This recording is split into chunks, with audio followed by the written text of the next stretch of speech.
యెహోవా నా పక్షమున కార్యము సఫలము చేయును. యెహోవా నీ కృప నిరంతరం ఉండను.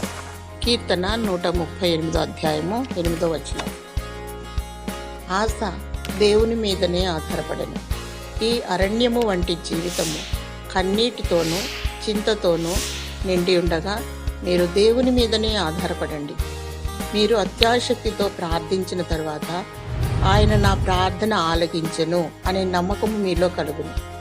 పదే పదే ఒక విషయం కొరకు ప్రార్థించకూడదు. ప్రార్థించిన అనంతరము మీరు విశ్వాసముతో కృతజ్ఞతాస్తుతులు చెల్లించడం ప్రారంభించుడు.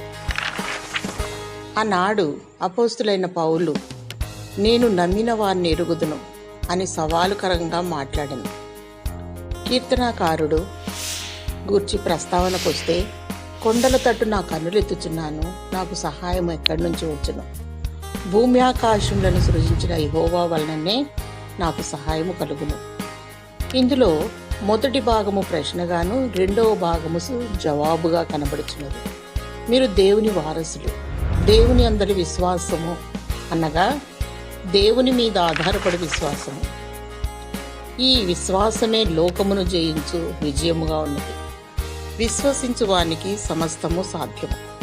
ఆనాడు మోషే, యెహోవా మా పక్షమున యుద్ధము చేయను, మీరు ఊరకయే నిల్లుచుండుడి. దావీదు గొల్లియాతును పడద్రోసెను.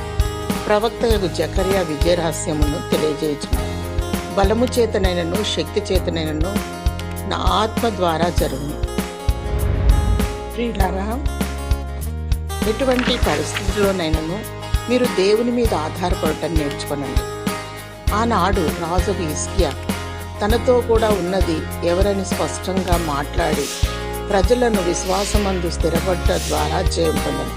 మన దేవుడైన యెహోవా మనకు తోడుగా ఉన్నాడని జనులు యూదారాజు అయిన హిజ్కియా చెప్పిన మాటల యందు నమ్మకముంచురు.